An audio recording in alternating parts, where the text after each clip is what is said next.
another Lovito haul. Lahat na ipapakita ko sa inyo ngayon ay mga palda.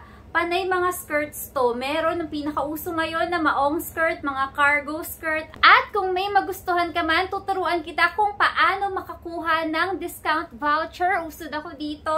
Ganito lang guys, napakadali lang. I-open nyo lang ang Shopee app, i-type nyo ang Lovito Space Team. May makikita kayong banner dyan, pindutin nyo lang siya, tapos i-claim nyo na lahat ng mga vouchers na available. Pag na-claim nyo na ang mga vouchers na yan, mag-start na kayong maghanap, mag-add to cart na kayo, at i-check out nyo na. Puro palda ang check out ko ngayon guys, dahil gusto ko na pag-girl ako sa paparating na alis namin. Aalis ulit kami last week ng October, tapos ayun sabi ko, parang gusto kong magpalda ng magpalda. So ayan, napakadami pong palda sa Lovito. Kung palda ang hanap mo, gora ka na doon. Umpisahan natin dito sa mini skirt na to. O, ayan, di ba? Ang lakas maka-Japanese or Korean na uniform. Tapos, ang kinagandahan pa niya, tada, meron siyang pa-short sa loob. Ayan. So, kahit nakapanty ka lang, gora na yan dahil meron na siyang kasamang shorts. Sobrang okay ng tahi niya. Pulido. Pulido yung tahi niya. Para ka talagang bumili sa mall. Di-zipper siya dito sa gilid. So, suot ko to, tapos sa ilalim, mag-aano ko, magsa-stockings ako na black. O, diba? Ang ganda! Hindi pala to garterized mga sis ha, kaya dapat yung size ay sigurado ka. Meron naman silang size chart doon. So, kung hindi ka sigurado kung small, medium, large, XL ka, i-check mo na lang ang size chart. Kada product meron po. Next natin, ang trending na maong skirt. Medyo mahaba to, pero hindi naman siya yung super maxi na skirt. Nasa midi pa rin siya. Tapos, meron kang paslit dito. Ayan. At yung kanyang butones, dalawa ha. Meron sa taas, meron din dito sa baba. At syempre, may zipper din naman. Ayan. I-zipper siya dito. Tapos, ito parang style niya lang. At, ayan. Sobrang sakto din yung size sa akin ito. Size small din yung pinili ko dito. Nung unang kita ko sa kanya, akala ko maluwag siya. Pero hindi. Nung sinukat ko, sobrang saktong-sakto. Kung naghahanap ka ng affordable na midi maong skirt, i-check out mo na to. Maganda siya. Online kasi, nagtingin-tingin ako, sobrang dami namang available, pero ang mamahal din. Next naman natin, itong cargo skirt. Ayan, sobrang ganda din ito. Yung size naman nito, maliit siya ng bahagya. Kasya pa rin naman siya sa akin, pero mas alam mo yung mas masikip siya ng konti kumpara doon sa mga nakuha ko. Yung tela niya, hindi sobrang kapal, hindi rin naman siya sobrang nipis. Alam niyo yung para mga nabibili natin sa pen shop, ganoon. Ang ganda rin nung tahi niya. Oh. Tignan nyo naman siya.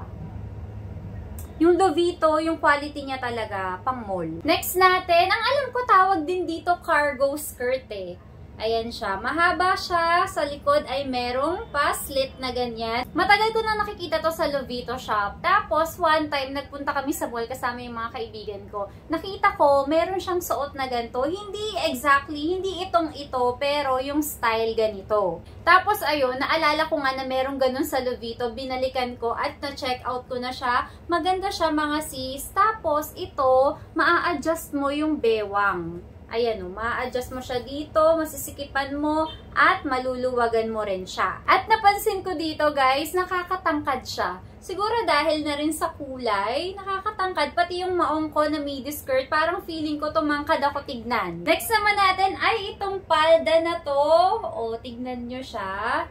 Di-zipper siya sa likod at, mga sis, meron din siyang pa-shorts. Noong unang kita ko rin dito, akala ko mahuhubo siya sa akin. Pero tignan nyo naman, saktong-sakto siya. At ang ganda-ganda kapag kasuot na nakakaputi. Yung pattern niya, merong blue, merong green, tapos white. Ayan. Pwede mo itong i-partner sa white na damit or sa black. Maganda rin to. Makikita nyo lahat yan sa susunod na travel vlog namin. At ito mga sis, ang huli.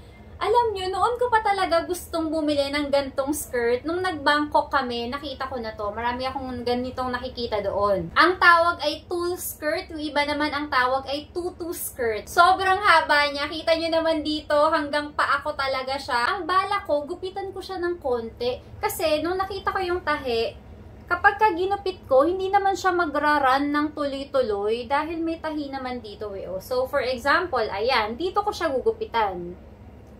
Bala ko gupitan, siguro itong last 2 layers gugupitan ko. Ayoko kasi nung sobrang haba na hanggang pa ako na siya talaga. Kasi ang bala ko, ito susuot ko tapos magwa-white akong damit at white na sneakers. O, diba? Nafi-figure yun, naiisip niyo na ba? Ang ganda! Mahal yung ganito sa Bangkok ha, nasa 500 baht. Yan, 350 to 500 baht. Pagka kinonvert mo yun, i-times 2 mo lang. Sa Louis Vuitton, napaka-affordable niya. Pero yung quality, pang mall talaga. Maganda yung quality. Tignan nyo na lang. O, ayan. O. Diba? Hindi siya yung parang, alam mo yung sabit-sabit yung tahe, nag-o-overlap yung tahe. Hindi.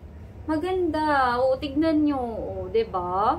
Kung may nagustuhan ka sa mga pinakita ko ngayon or noon pa man ay meron ka nang naka-add to cart na galing sa Louis Vuitton, gawin mo yung sinabi ko sa'yo kanina para makakuha ka ng discount vouchers. I-type mo lang, Louis Vuitton Space Team. I-search mo siya, tapos may makikita kang banner, pindutin mo lang yon at ayan, lalabas na yung mga vouchers, i-claim mo siya lahat bago ka mag-add to cart at mag-check out.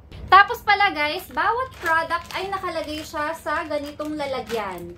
Oh, 'di ba? Kaya kung ipangre-regalo nyo, napaka-presentable din. Tamang-tama pala dahil malapit na magpasko, napakadami pong affordable na damit, accessories, bags, mga watches na pambata at pangdalaga, marami doon. Kaya kung naghahanap ka ng pangregalo sa mga inaanak mo, tapos gusto mo yung affordable lang pero maganda, check out mo yung Louis Vuitton. Meron akong isang video, hindi ko alam kung saan ko ba siya na-post, kung sa TikTok ba or sa Facebook, pinakita ko yung mga watches ng Louis Vuitton na meron si Cavi. Yung mga watches nila, as low as 100 pesos, meron kang mabibili. Si Cavi hanggang ngayon ginagamit niya yung mga Louis Vuitton watches niya. Mas nauna pa nga masira yung isang watch na binili namin sa SM Department Store. Kung ngayon pa lang ay nag-iipon ka na ng mga pwede mong ipangregalo sa Pasko, mag-scroll-scroll ka na sa Louis Vuitton. That's all for today. Thank you for watching. Para sa iba pang videos na katulad nito, huwag niyo pong kalimutang i-subscribe ang channel namin, Team Castle Vlogs. Meron din po kaming TikTok, pati na rin Facebook. I-follow niyo po kami. Sa ulitin, bye!